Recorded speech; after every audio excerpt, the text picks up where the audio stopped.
दोस्तों, कभी ध्यान दिया है, जो लोग बाहर से कड़वे लगते हैं वहीं मुश्किल वक्त में सबसे ज्यादा काम आते हैं, और जो हर वक्त मीठा बोलते हैं वो अक्सर सही समय पर साथ छोड़ देते हैं। आज की कहानी सिर्फ सुनने के लिए नहीं है, बल्कि आपकी सोच बदलने के लिए है। दोस्तों, मैं हूं आपका मित्र प्रशांत और आप देख रहे हैं मोटिवेशन स्पार्क जोन चैनल।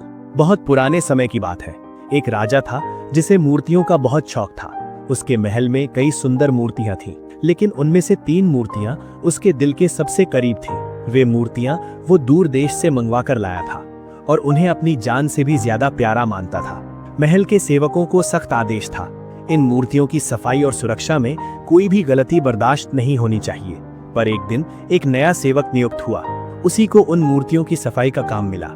शुरुआत में सब ठीक रहा, लेकिन एक दिन सफाई करते वक्त एक मिट्टी की मूर्ति उसके हाथ से फिसल गई और जमीन पर गिरते ही टूट गई। खबर राजा तक पहुंची। सेवक को भरे दरबार में बुलाया गया और बिना देर किए राजा ने मृत्युदंड सुना दिया गया। सेवक सुन रह गया, लेकिन तभी वो अचानक दरबार से दौड़ पड़ा। सैनिकों को लगा वो मृत्युदंड के भय से जान बचा के भाग रहा है, लेकिन वो सेवक सीधे उन 2 बची हुई मूर्तियों के पास पहुंचा और उन्हें भी जमीन पर गिराकर तोड़ दिया। फिर वो शांत भाव से राजा के सामने वापस आकर खड़ा हो गया। राजा ने क्रोधित होकर उससे पूछा, जब तुमसे एक मूर्ति टूटने पर मृत्युदंड दिया गया, फिर भी तुमने मेरी बाकी मूर्तियां क्यों तोड़ी? सेवक ने सिर झुकाकर कहा, महाराज, आज मेरे हाथ से एक मूर्ति तो टूट गई और उसके लिए मुझे मौत मिल रही है, लेकिन ये 2 मूर्तियां भी हमेशा के लिए रहने वाली नहीं थीं।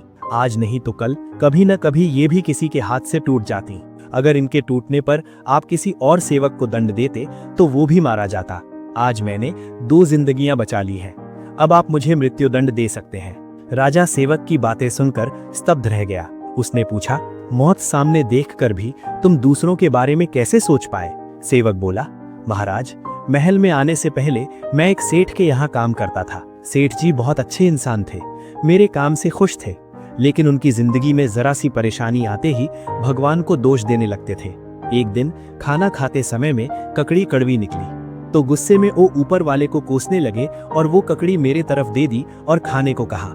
मैं जानता था वो ककड़ी कड़वी है, फिर भी मैंने उसे उतने ही प्यार से खाया जैसे ककड़ी कड़वी नहीं होकर मीठी हो। सेठ जी हैरानी से बोले, तुम इतनी कड़वी ककड़ी को इतने चाव से कैसे खा रहे हो? मैंने उनसे कहा, आप रोज मुझे अच्छा अच्छा खाना खाने को देते हैं, अगर एक दिन कड़वाहट मिल जाए तो नाराज क्यों होना? ऊपर वाला भी ऐसा ही हमारे साथ करता है। उसी दिन से मैंने सीख लिया, जो भी मिलता है उसे स्वीकार करना ही असली समझदारी है। अब राजा की सोच बदल चुकी थी। उसने सेवक को माफ किया और उसे सम्मान के साथ महल में हमेशा के लिए स्थान दे दिया।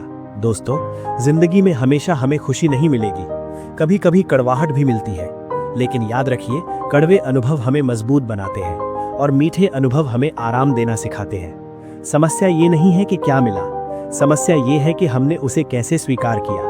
अगर आज की कहानी ने आपको कहीं भी सोचने पर मजबूर किया हो तो समझ लीजिए ये वीडियो अपना काम कर चुका है। इस वीडियो को लाइक करें, थम्स अप, और हमारे मोटिवेशन स्पार्क जोन चैनल को अभी सब्सक्राइब करें और कमेंट में जरूर बताइए आपकी जिंदगी में सबसे कड़वी सीख कौन सी थी जिसने आज आपको बेहतर इंसान बना दिया। आपका जवाब किसी और के लिए उम्मीद बन सकती है।